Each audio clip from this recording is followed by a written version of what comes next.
Good morning students. Today we are going to learn about superposition principle of waves. Lower class फिर से 11th standard में आपको refer करना चाहूँगा. 11th standard में 14th और 15th चैप्टर में आपने सुपरपोजिशन 15 चैप्टर में सुपरपोजिशन प्रिंसिपल डिटेल में पढ़ा है. इसलिए मैंने आप लोगों को कहा था कि ये चैप्टर में आपको 14th और 15th चैप्टर क्लास 11th का जानना जरूरी है. अगर वो जानते हैं तो आपके लिए पढ़ाई इजी हो जाएगी इस चैप्टर की, वरना थोड़ा सा डिफिकल्ट रहता है. ठीक है. सुपरपोजिशन प्रिंसिपल क्या कहता है? हमें पता है कि जो हमारी जो वेव की या एसएचएम की जो इक्वेशन होती है, ठीक है, उसे हम y is equal to A sine omega t से रिप्रेजेंट करते हैं. अब ये y क्या है? डिस्प्लेसमेंट.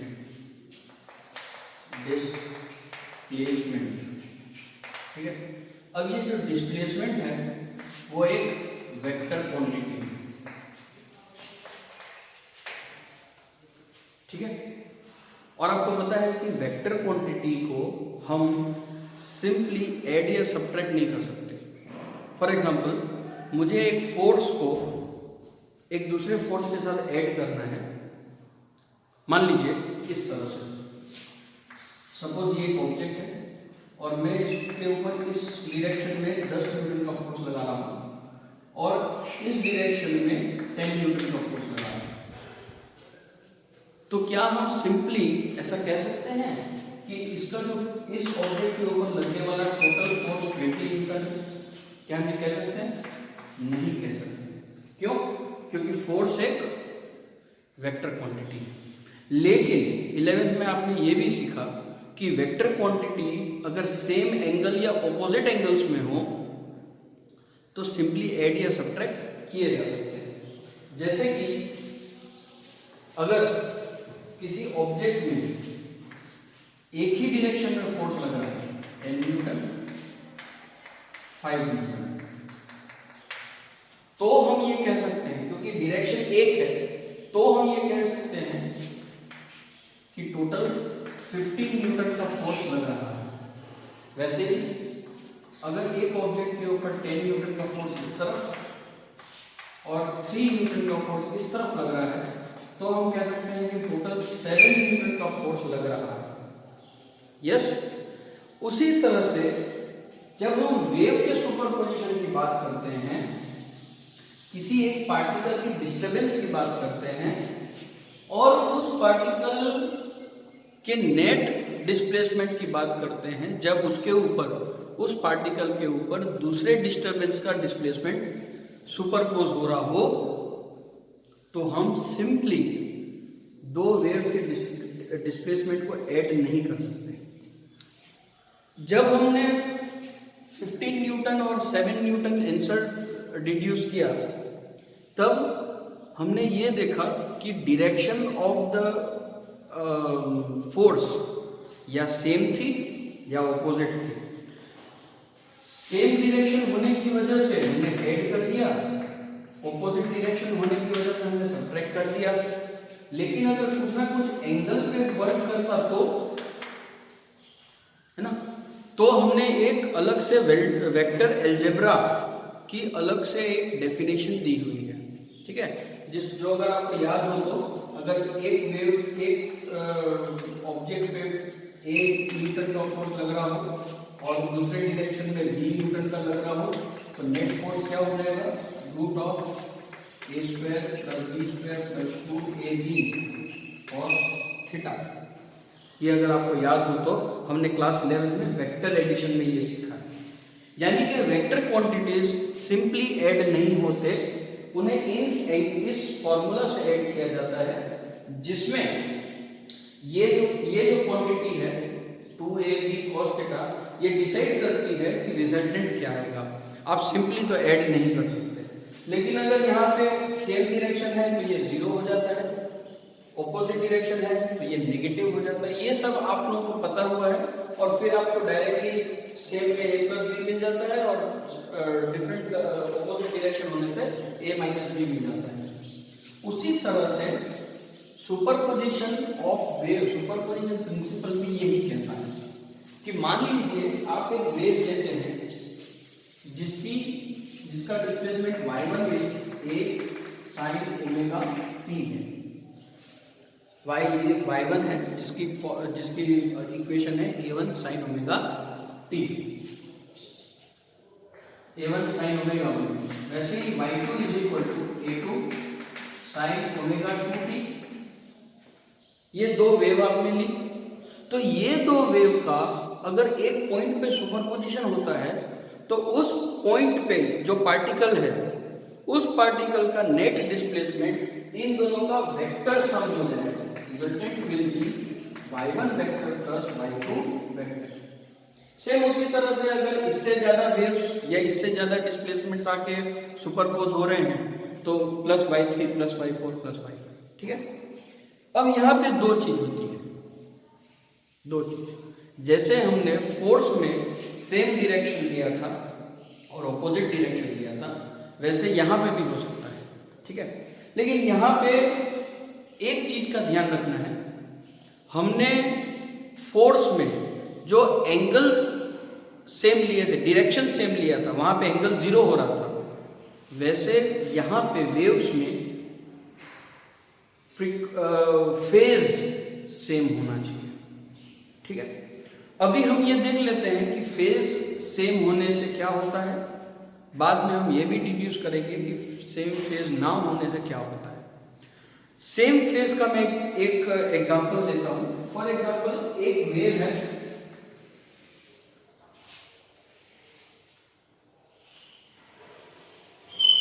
कुछ इस तरह से, जिसका एम्पलीट्यूड है 5। ठीक है, अब इसके ऊपर मैं एक वेव को सुपरपोज करता हूं इस तरह से। अगर आप ध्यान दें तो मैंने इन दोनों वेव की फ्रीक्वेंसी और इन दोनों का फेज सेम रखा है फिलहाल। ठीक है, तो जिन वेव्स या जिन लाइट वेव्स की फ्रीक्वेंसी और फेज सेम होते हैं उन्हें एक वर्ड दिया गया है कोहेरेंट सोर्सेस ऑफ लाइट या कोहेरेंट वेव्स। तो मैंने दो कोहेरेंट वेव ली है, एक वेव ऐसी ली है जिसका एम्पलीट्यूड 5 है और एक वेव ऐसी ली है जिसका एम्पलीट्यूड 3 है। फॉर एग्जांपल ये जो गैप है वो 3। तो अब क्या होता है, सेम फेज और सेम फ्रीक्वेंसी होने की वजह से, for example a sin omega t plus a1 a2 sin omega t, ये दोनों इस तरह से रिजल्टेंट आपको देने के लिए आपको दोनों का रिजल्टेंट मिल जाएगा। a1 sin omega t plus a2 sin omega t। तो आपको क्या मिलेगा, a1 plus a2 sin omega t common. तो जो रिजल्टेंट वेव है उसका जो एम्पलीट्यूड होगा वो सिंपली क्या हो जाएगा, दोनों का सम। मतलब मुझे जो वेव मिलेगी उस वेव का जो रिजल्टेंट होगा वो इन दोनों का एडिशन होगा। क्योंकि रिजल्टेंट वेव का भी साइन ओमेगा t मुझे मिल रहा है, प्लस 5 नहीं मिल रहा है, इसलिए इस वेव की इन दोनों के सुपरपोज होकर जो रिजल्टेंट वेव मिली उसकी भी फ्रीक्वेंसी और फेज दोनों सेम मिली। इस तरह के सुपरपोजिशन को कंस्ट्रक्टिव सुपरपोजिशन कहा जाता है। क्या कहा जाता है, कंस्ट्रक्टिव सुपरपोजिशन, जिसमें सिंपली दोनों के एम्पलीट्यूड प्लस हो जाते हैं, यानी कि एम्पलीट्यूड का एडिशन होके आपको एक रिजल्टेंट उनसे ज्यादा मिलता है। वेक्टर सम में ये होता है ना, वेक्टर सम में दो का एडिशन से भी ज्यादा मिल सकता है और दो के एडिशन से कम भी आपको मिल सकता है जब आप ऐड करने जा रहे हैं। तो अगर दोनों के सम से ज्यादा मिलता है तो उसको कंस्ट्रक्टिव इंटरफेरेंस करेंगे। लेकिन इसी तरह के सुपरपोजिशन में अगर इस तरह की सिचुएशन क्रिएट होती है, देखिए सेम वेव मैंने बनाई है 5 एम्पलीट्यूड लेकर। अब जो मैं वेव बना रहा हूं नीचे की तरफ बना रहा हूं, ठीक है, इस तरह से कि इन दोनों में क्रेस्ट और क्रेस्ट सुपरपोज हुए थे। अब जो मैं आपको एग्जांपल देने वाला हूं उसमें एक वेव की क्रेस्ट दूसरे वेव की ट्रफ के साथ सुपरपोज करेगी, कुछ इस तरह से। अब इसकी जो एम्पलीट्यूड है वो हम 3 लेते हैं, ठीक है। अब क्या होता है, y is equal to a1 sine omega t plus a2 sine omega t, पर इसका जो एम्पलीट्यूड है वो नेगेटिव में, so a1 minus a2 sine omega t. तो अब जो हमें रिजल्टेंट वेव मिलेगी वो कैसी मिलेगी, कुछ इस तरह से हमें रिजल्टेंट वेव मिलेगी जिसकी एम्पलीट्यूड कितनी होगी, 5 minus 3 that is 2, 5 minus 3 that is 2। इस तरह से हमें वेव मिलेगी। तो यहां पे क्या होता है, इसको हम कहते हैं constructive interference, constructive superposition. Constructive superposition में क्रेस्ट के साथ मिलता है ट्रफ के साथ इंटरफेरेंस करता है, इसे कहते हैं डिस्ट्रक्टिव इंटरफेरेंस।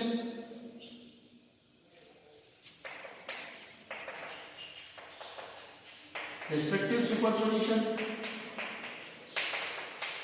और इस डिस्ट्रक्टिव सुपरपोजिशन में क्रेस्ट के सामने ट्रफ मिलता है, ट्रफ सुपरपोज होता है, और ट्रफ के सामने क्रेस्ट सुपरपोज। देखिए ये हमारी इक्वेशन y1, ये y2 है और ये हमारा y है। उसी तरह से ये y1 है, ये y2 है और ये रिजल्टेंट y है।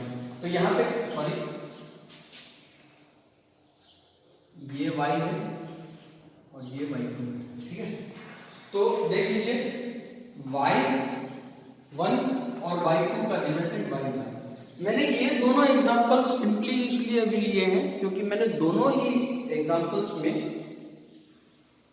फ्रीक्वेंसी और फेज सेम रखा है, ठीक है। तो जिस वेव्स की फ्रीक्वेंसी और फेज सेम हो उन्हें कहा जाता है कोहेरेंट सोर्सेस, कोहेरेंट वेव्स, ठीक है। ये बहुत ही इंपॉर्टेंट है कोहेरेंट वेव्स को समझना, क्योंकि इंटरफेरेंस कोहेरेंट वेव से ही होती हैं, इनकोहेरेंट से नहीं होती। तो दो तीन डेफिनेशंस हैं जो मैं यहाँ पे रीड आउट करना चाहूंगा। पहला तो सुपरपोजिशन प्रिंसिपल कोट कर देता हूं मैं। It's the principle of superposition states that the resultant displacement of a particle at any instant of time is equal to the vector sum of all the displacement superposing on that particle। तो ये हो गया superposition principle, जिसको हमने y vector is equal to y1 vector plus y2 vector से represent किया। इसके बाद आता है कंस्ट्रक्टिव इंटरफेरेंस। कंस्ट्रक्टिव इंटरफेरेंस की डिफाइन ये होते हैं, कंस्ट्रक्टिव सुपरपोजिशन की डिफाइन ये होती है कि it is the type of superposition in which the waves और द डिस्टर्बेंसेस और the displacements superpose in phase with each other. In phase with each other मतलब क्रेस्ट का क्रेस्ट के साथ, ट्रफ का ट्रफ के साथ, या जीरो फेज डिफरेंस होगा, या ऐसा कह सकते हैं कि दोनों वेव के बीच में जीरो का फेज डिफरेंस होना चाहिए, या दोनों सेम फेज में होने चाहिए। जीरो फेज डिफरेंस या सेम फेज, दोनों सेम चीजें होगी। अगर सेम फेज मेंटेन करते हैं दोनों वेव तो फेज डिफरेंस जीरो ही होगा, है ना। Destructive interference, destructive interference is the type destructive superposition. Destructive superposition is the type of superposition in which the displacement of the two waves superposing with each other are out of phase of each other or are in out of phase. Out of phase मतलब एक का crest है तो दूसरे का trough है, मतलब minimum in दोनों के बीच का पाई का फेज डिफरेंस होना चाहिए। कितना होना चाहिए? पाई का। तो ही एक की क्रेस्ट और एक की ट्रफ सुपरपोज करेगी एक दूसरे के साथ। ठीक है, सो आपको ये समझना चाहिए कि यहां पे इंपॉर्टेंट है फेज और फेज डिफरेंस। यहां पे वही चीज को फेज डिफरेंस के तौर पे पाई के फॉर्म में बताया गया है। ठीक है, अब इसी चीज को हम पाथ डिफरेंस के फॉर्म में लेते हैं। देखो, फेज डिफरेंस एक ऐसी क्वांटिटी है जिसे हम कैलकुलेट, थियरिटिकली कैलकुलेट कर सकते हैं, लेकिन प्रैक्टिकली उसे जानना है हमारे लिए इम्पॉसिबल हो जाता है, क्योंकि लाइट एक बहुत ही हाई फ्रीक्वेंसी में ऑसिलेट करती है। अब बात करते हैं कि पाथ डिफरेंस। तो पाथ डिफरेंस क्या होता है? ठीक है, क्या होता है कि जैसे एक वेव है, सपोज एक पार्टिकल इधर है, एक वेव यहां आई और एक वेव यहां से आ रही है, इसके ऊपर सुपरपोज हो रही। अब इसके ऊपर एक वेव और एक दूसरी वेव। ठीक है, तो यहां से यहां तक पॉइंट ए से पॉइंट ओ तक कितनी वेव्स बनी? 2 लैम्डा वेव्स बनी। कितनी वेव्स बनी? 2 लैम्डा, यानी कि उसका डिस्टेंस कितना ट्रैवल हुआ? 2 lambda, where lambda is the wavelength.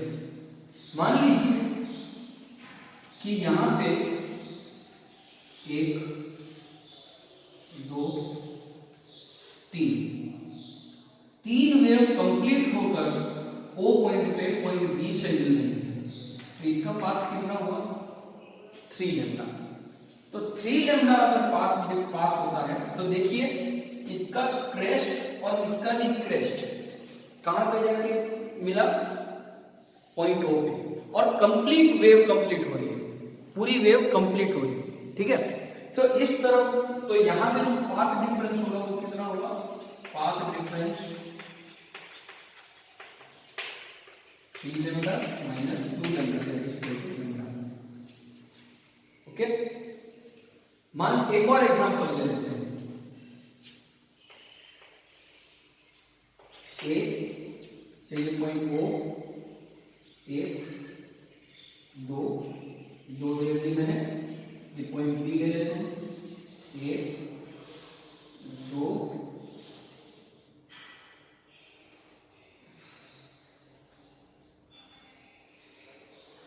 3 4 5। 1 2, देखिए ये 1 वेव, ये 2 वेव, 3 वेव, एंड ये 3.5 लैम्डा दिया है, ये है 2 लैम्डा। ठीक है, तो अब पाथ डिफरेंस कितना होगा? 3.5 path difference 3.5 lambda minus 2 lambda, 1.5। सो अगर 1.5 लैम्डा हो रहा है तो ध्यान से देखिए, इसका ट्रफ बन रहा है और इसका क्रेस्ट बन रहा है। एक ऊपर वाली जो वेव है उसका क्रेस्ट बन रहा है, ये देखो, ये है इसका ट्रफ, और ये जो नीचे वाली वेव है उसका क्रेस्ट आ गया। तो एक का ट्रफ बनता है, एक का क्रेस्ट बनता है।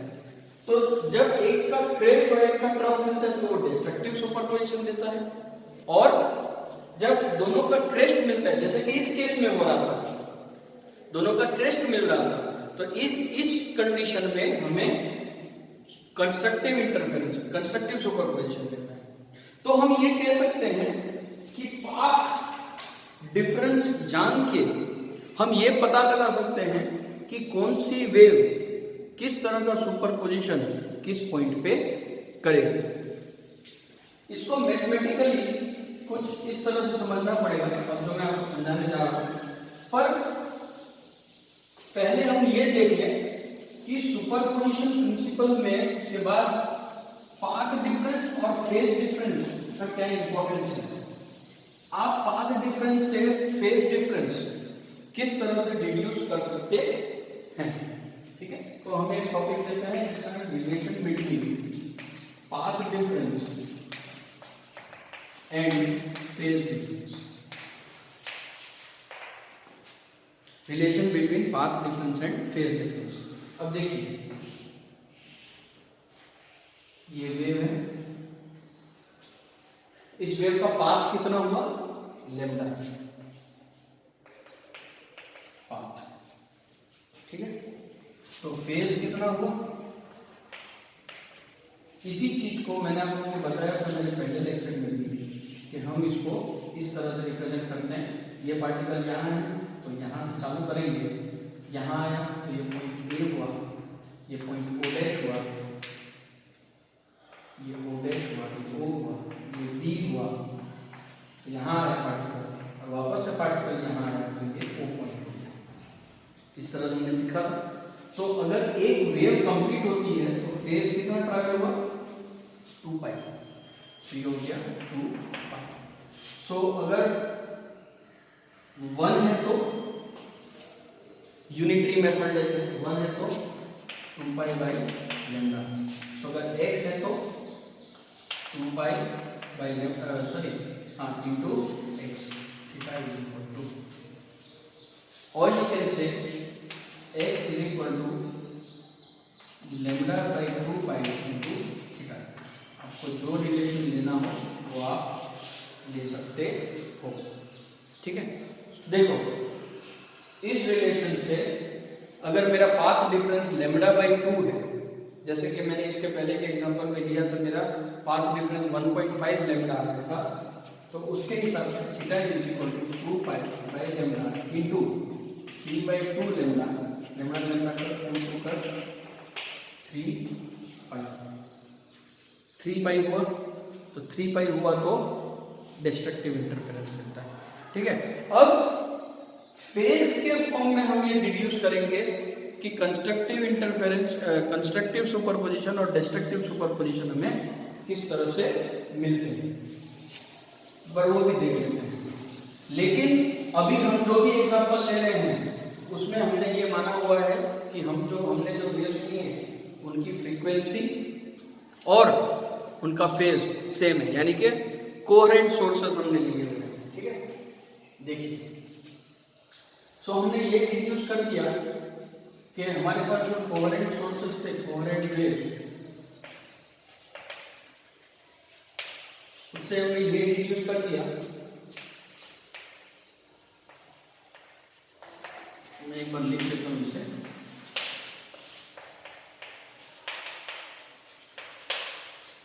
ठीक है। इस तरह से आप इसको याद कर सकते हैं। सो कंस्ट्रक्टिव के लिए